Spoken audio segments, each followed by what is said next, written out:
गुरुदेव, चार संप्रदायों के जो चार आचार्य हुए हैं उनका नाम क्या है और उन चारों आचार्यों ने अपने शिष्यों को किस प्रकार भगवान की सेवा पूजा करने की पद्धति बताई है, कौन सा शास्त्र उनका है उनको पढ़ने के लिए दिया है, और ये द्वैत अद्वैत द्वैताद्वैत ये क्या है, इसके बारे में भी बताने की कृपा कीजिए। हरे कृष्ण। वसुदेव सुतं देवं कंसचानुरमर्दनं देवकी परमानंदं कृष्णं वंदे जगतगुरुम्। आपने संप्रदाय के बारे में पूछे। हमने कल कहा था चतुर्थ संप्रदाय, मतलब ये चार संप्रदाय जो है ये वैष्णव संप्रदाय है। इनको छोड़ कर के और भी संप्रदाय है। क्या संप्रदाय और है? संप्रदाय मतलब हमारे संस्कृत में व्याकरण को ओर जाऊं तो दिखा जाता है समपूर्वक प्रपूर्वक दा धातु सम्यक रूपेण प्रकृष्ट रूपेण ददाति इति संप्रदायः। जो सम्यक प्रकार से शिष्य परंपरा से इस जगत में भगवत तत्व को प्रदान किया है, भगवत उपासना मार्गों को प्रदान किया है, जीव के हृदय में ज्ञान कर्म भक्ति को दान किए हैं, इसका नाम है संप्रदाय। जिस संप्रदाय को हमने आश्रय करने से उससे हमें ये भगवत तत्व मिलता है। भगवत तत्व और जीव तत्व में अंतर क्या है? ये कौन संप्रदाय क्या मानता है, किस प्रकार भगवान के साथ हमारे साथ जो संबंध है, क्या संबंध है, ये जो तत्व है जीव तत्व एवं भगवत तत्व, इस तत्व को ही जिस महाजनों को चरणाश्रय करने से मिलता है, हमें प्रदान करती हैं, वही संप्रदाय है। जिस प्रकार हमारे भारत में शंकराचार्यों की ही सबसे प्रधान महात्मा मानते हैं, तो ये शंकराचार्य है, शंकराचार्यों को शंकर संप्रदाय ही कहता है। इनका सिद्धांत है अद्वैतवाद। भगवान से और जीव में कोई भेद नहीं है। जीव ब्रह्मैव, जीव ही ब्रह्म है। तो आप कहे जीव यदि ब्रह्म हो जाए, भगवान हो जाए, तो जीव की सेवा कहाँ रही, भजन किसके लिए करेंगे, किसके प्राप्ति के लिए उन्हें साधन करेंगे, ये नहीं रहता है, छूट जाता है। इसके कारण अन्य जो आचार्यगण ये अद्वैतवाद को उतना सम्मान दिया नहीं है। इनका प्रमाण है उपनिषद, गीता एवं ब्रह्म सूत्र के प्रमाण के द्वारा ही इन्होंने ये सिद्धांत को प्रतिष्ठित करता है। ये अद्वैतवाद है और निर्गुण ब्रह्म का उपासक है ये लोग। इसके बाद आया मध्वाचार्य। जो मध्वाचार्यों की हमारे गौर सुंदर स्वीकार किया है, क्योंकि इन्होंने शुद्ध वैष्णव संप्रदाय है, इसलिए मध्वाचार्यों को जो है हमारे गौर सुंदर ने स्वीकार किया है। मध्वाचार्य द्वैतवाद मानते हैं, अर्थात भगवान और जीव पृथक है। जीव भगवान नहीं हो सकता, भगवान जीव नहीं हो सकता। बात बिल्कुल सत्य है। भगवान जीव बन सकता है, लेकिन जीव कभी भगवान नहीं हो सकता। इसलिए भगवान से जीव संपूर्णतया पृथक है। लेकिन जब तक जीव के भीतर भगवत सत्ता नहीं रहता है, तब तक जीव का कोई अस्तित्व नहीं है।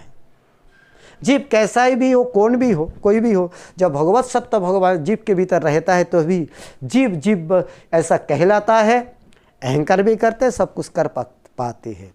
अतः इसमें भी हमारे भगवान गौर सुंदर उतना संतुष्ट नहीं हुआ है। इनका प्रमाण है महाभारत, इनका उपासना है बालगोपाल और भगवान नारायण। रामानुज रामानुज आचार्य जो है ये विशिष्टाद्वैत है। इन्होंने कहा भाई द्वैत तो है परंतु इसमें कुछ विशेषता है। केवल आप केवल द्वैत कहोगे, पृथक कहोगे, ऐसा नहीं होगा। इसमें कुछ विशिष्ट कोई विशेष है इसमें। इन्होंने ऐसा कह करके उनको प्रतिपादन किया है और इनका प्रमाण है विष्णु पुराण। रामानुज आचार्य जो लक्ष्मी नारायण का उपासक था, उनका संप्रदाय जो शिष्य परंपरा में लक्ष्मी नारायण को उपासना ही देते हैं, प्रदान करते हैं। निम्बक आचार्य, निम्बार्काचार्य जो है ये स्वाभाविक भेद अभेद है। बोले जीव में और भगवान में स्वाभाविक भेद भी है, स्वाभाविक रूप में अभेद भी है। ये बनी बटी नहीं है, ये कोई इसको वो नहीं कर सकता, निराश नहीं कर सकता। भेद भी रहेगा भगवान के साथ और अभेद भी रहेगा भगवान के साथ। ये उनका सिद्धांत है। ये भी वैष्णव संप्रदाय है। ये राधा कृष्ण उपासक है लेकिन परोकिया मानते नहीं हैं। ये स्वकीय राधा कृष्ण को उपासना करते हैं। इनका प्रमाण भी है श्रीमद् भागवत शास्त्रम। रामानंदी जो है, रामानंदी आचार्य, इन्होंने जो है इनका प्रमाण है रामायण, वाल्मीकि रचित रामायण इनका प्रमाण है। इन्होंने विशिष्टाद्वैत मानते हैं। वो विशिष्ट द्वैत मानते थे रामानुजाचार्य, जो रामानंदी मानते हैं विशिष्ट अद्वैत को। बोले अद्वैत भी है लेकिन इसके भीतर कुछ विशेष है, ऐसा ही केवल अद्वैत नहीं है, विशेष है। इनका सीताराम उपासना है, राम उपासक, इसको रामानंदी ही कहा जाता है, साकारवादी है। वल्लभाचार्य, इनका भी प्रमाण श्रीमद् भागवत है लेकिन ये भी अद्वैत ही है परंतु शुद्धाद्वैती, ये शुद्धाद्वैतवाद है। इनके अद्वैत में शुद्धत्व है। बोले किस प्रकार अद्वैत है, ये किस प्रकार पृथक है, ये पृथकत्व तो कुछ विचारणीय है। इनके भीतर भी कुछ वैशिष्ट शुद्ध है पृथकत्व। इन्होंने बाल गोपाल का उपासना ही जगत में प्रदान करते हैं शिष्य परंपरा रूप में। बाल गोपाल उपासना ही प्रदान करते हैं, बाल गोपाल उपासक है। और बलदेव विद्याभूषण मतलब हमारे गौर सुंदर का जो मत है, यही मत ही बलदेव विद्याभूषण जी ने प्रकट किए हैं जगत में। महाप्रभु का ही अभिमत को प्रकट किया है, प्रदान किया है। तो ये हमारे संपूर्ण गौड़ीय संप्रदाय जो है, बलदेव विद्याभूषण के भाष्य है जिसको नाम गोविंद भाष्य है, यही हमारे एकमात्र वह है, स्वीकरणीय है, प्रमाणीय है एवं श्रीमद् भागवत है उसका प्रमाण। श्रीमद् भागवत के सिद्धांत के ऊपर ही गोविंद भाष्य लिखा गया है, जो कि गोविंदेनो भाष्यति गोविंद भाष्या, जो भगवान गोविंद देव स्वयं ही भाषा रूप से उनको बोले थे और वही उन्होंने लिपिबद्ध किए थे। गोविंद के द्वारा भाषित है, बोला गया था, इसलिए इसका नाम हुआ गोविंद भाष्य। इसका हमारे सिद्धांत, हमारे गौड़ियों के सिद्धांत है, भगवान के साथ जीव का भेद भी है, अभेद भी है, परंतु ये भेद एवं अभेद जो है ये हमारे बुद्धि गम्य नहीं है। हमारे अपनी बुद्धि के द्वारा उसको मैं नहीं कर सकता, इसलिए इसका नाम दिया गया है अचिंत्य भेदाभेद, जिसको चिंतन करके भी लाया नहीं जाता। बोले एक ही वस्तु में भेद भी है और अभेद भी है।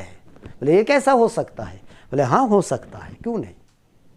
अग्नि है, अग्नि का स्फुलिंग है चिंगारी, अग्नि से चिंगारी निकलती है, लेकिन चिंगारी भी अग्नि ही है, अग्नि से ही प्रकट हुई है चिंगारी, उसके भी दाहिका शक्ति है, परंतु उतना नहीं है। वो कहाँ छिटक के गिर जाए तो साथ साथ बुझ जाता है, दूसरे को जला नहीं पाते, उनकी इतना समर्थ नहीं है, लेकिन है अग्नि का ही। और अग्नि वो बृहत है, पूर्ण है, वो जला सकता है दूसरे को। इसलिए ये अग्नि में अग्नि स्फुलिंग में जिस प्रकार भेद है, इस प्रकार भेद भी है, अभेद भी है। भगवान बृहत है, जीव क्षुद्र है। भगवान संपूर्ण चित सूर्य का प्रकाश है और जीव अज्ञानी है। इसलिए भेद अभेद है, ये अचिंतनीय भेदाभेद है। इसको सोचना भी करना बड़ा ही कठिन है। इसका राधा कृष्ण उपासना है। हमारे संपूर्ण गौड़ियों का उपासना है राधा कृष्ण, और वो भी परोक्ष भाव से। बलदेव विद्याभूषण के यही अभिमत है, श्रीमान महाप्रभु के यही अभिमत है। श्रीमान महाप्रभु जो पूरी में गंभीरा में रह करके जो आस्वादन करते थे, वही आस्वादनीय वस्तु है, परोक्ष है। अचिंत्य भेदाभेद हमारे तत्व है।